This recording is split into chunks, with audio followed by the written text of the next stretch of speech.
Assalamualaikum warahmatullahi wabarakatuh. Kami dari kelompok 3 akan membahas mengenai penetapan kadar air dan ruang pori total. Kemudian ada 2 topik tambahan, yaitu mengenai penetrasi tanah dan percobaan erosi.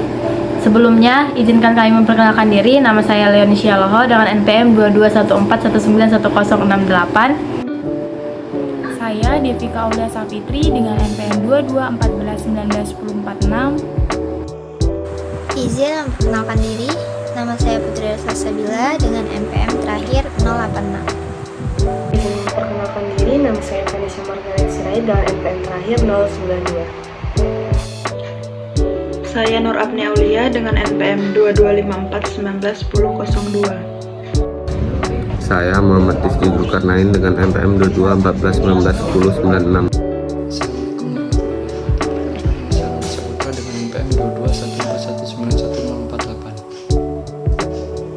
Materi yang akan dibahas pada presentasi ini yaitu yang pertama, pendahuluan, tinjauan pustaka, metodologi, hasil dan pembahasan, kesimpulan, dan berikut kelampiran.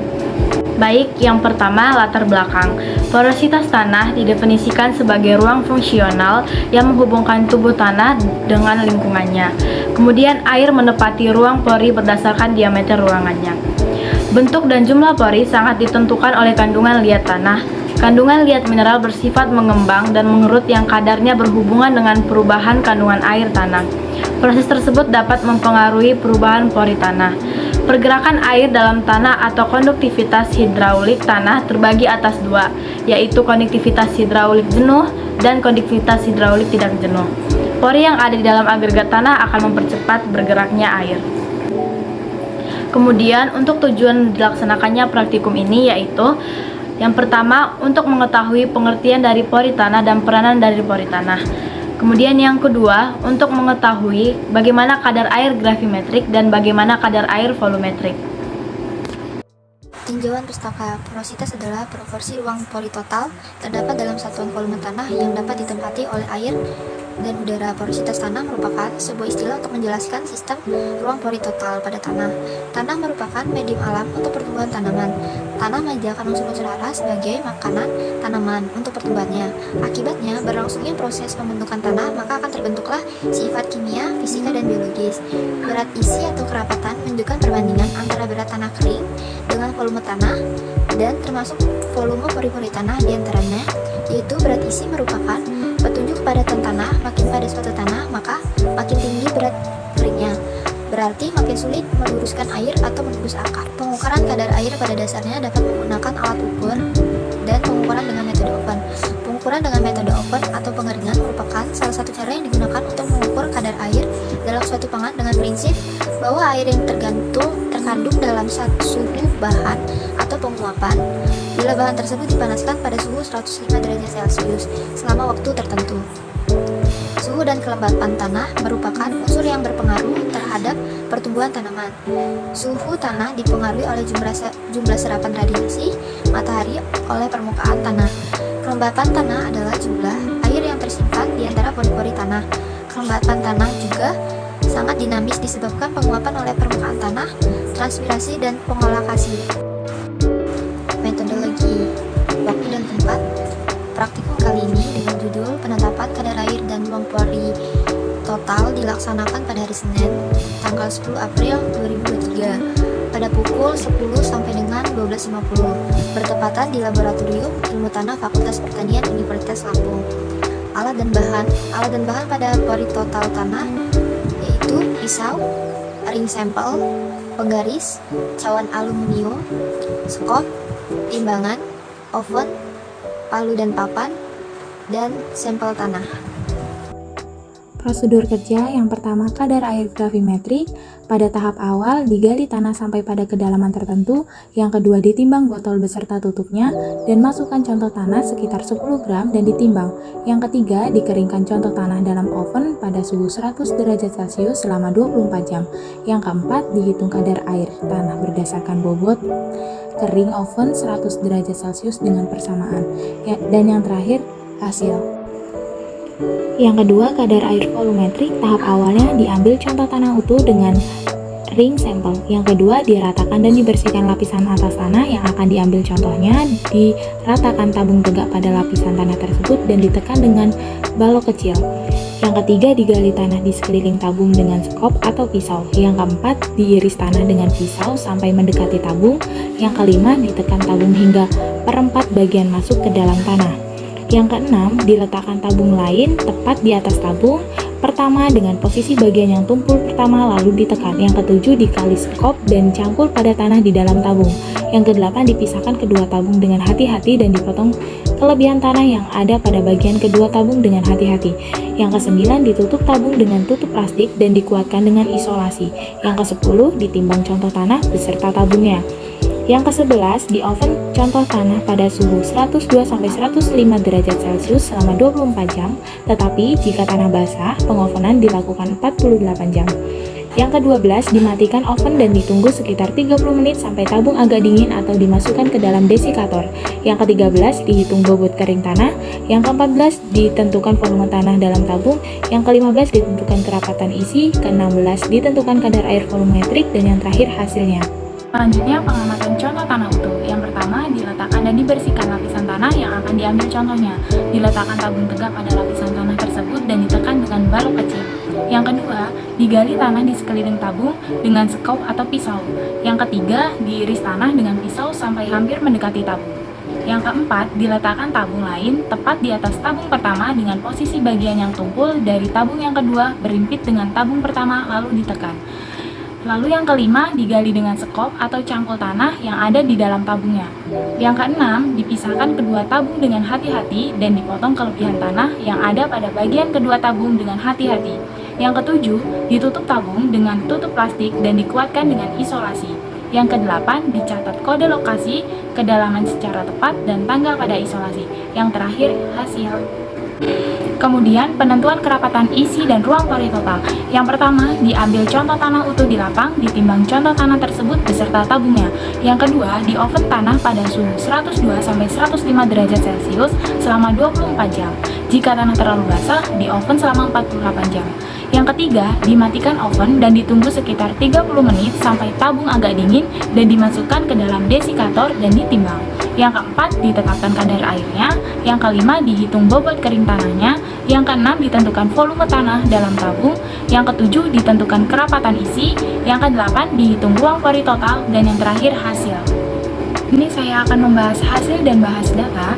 Pada tabel pertama, hasil penetapan kadar air tanah dengan metode gravimetrik. Pada sampel 0 sampai 10 cm, cawan timbang kosongnya didapatkan 17,1 gram, tanah kering udaranya didapatkan 22,1 gram, tanah ovennya pada suhu 105 derajat Celcius didapatkan 3,7 gram, dan kadar airnya 2,84%. Pada sampel yang kedua, kedalaman 10 sampai 20 cm, cawan timbang kosongnya didapatkan 17 gram, tanah kering udaranya didapatkan 22 gram, tanah kering oven pada suhu 105 derajat Celcius didapatkan 3,2 gram, dan kadar airnya 1,7%. Pada tabel yang kedua, hasil penetapan kadar air tanah dengan metode volumetrik. Pada sampel kedalaman 0 sampai 10 cm, kadar air gravimetriknya didapatkan 2,84%, kecepatan kerapatan isi gram per cm didapatkan 0,021 gram per cm, kadar volumetriknya didapatkan 0,05964%. Pada kedalaman 10 sampai 20 cm, kadar air gravimetriknya didapatkan 1,7%, kerapatan isinya 0,038 gram per cm, kadar air volumetriknya 0,0646%. Pada tabel yang kedua, hasil penetapan kerapatan isi dan ruang pori total. Sampelnya 0 sampai 10 cm, kerapatan isi 0,021 gram per cm, dan ruang pori totalnya 0,99%. Pada sampel yang kedua, kedalaman 10 sampai 20 cm, kerapatan isinya didapatkan 0,038 gram per cm, dan yang terakhir ruang pori totalnya didapatkan 0,98%. Selanjutnya yaitu pembahasan di mana kadar air tanah adalah konsistensi air di dalam tanah yang biasanya dinyatakan dengan berat kering. Kadar air tanah merupakan jumlah air yang terkandung dalam pori-pori tanah, di mana kandungan air dalam tanah sangat berpengaruh pada konsistensi tanah dan kesesuaian tanah untuk diolah. Kemudian ada kadar air gravimetrik, yaitu pengukuran atau suatu kandungan air dengan cara menguapkan air yang ada dalam bahan dengan jalan pemanasan yang kemudian bahan tersebut ditimbang sampai berat konstan yang berarti semua air sudah diuapkan. Selanjutnya ada kadar air volumetrik, yaitu total volume yang mencakup volume tanah dan volume udara. Kadar air volumetrik di dalam tanah disebut juga basa fraksi volume atau volume air tanah yang merupakan sebagian kecil dari total volume tanah ditempati oleh air yang terkandung dalam tanah. Kemudian ada ruang pori tanah atau biasa disebut porositas tanah, yaitu ruang fungsional yang menghubungkan tubuh tanah dengan lingkungannya yang biasa diisi oleh air atau udara. Semakin besar ruang pori dalam tanah, maka semakin cepat permeabilitas tanah tersebut. Hubungan antara ruang pori total dan kandungan kadar air tanah sangat erat kaitannya. Untuk ruang pori tanah, ukuran partikel tidak terlalu padat, maka kadar air tanah akan bisa masuk atau dengan mudah dapat digunakan. Maka, pada ruang pori permeabilitas air berada pada titik air dalam tanah juga tinggi, dan air bawah tanah mudah berpindah. Selanjutnya kesimpulan yang pertama yaitu, pori tanah adalah ruang fungsional yang menghubungkan tubuh tanah dengan lingkungannya. Pori tanah berperan untuk menentukan pergerakan air di dalam tanah.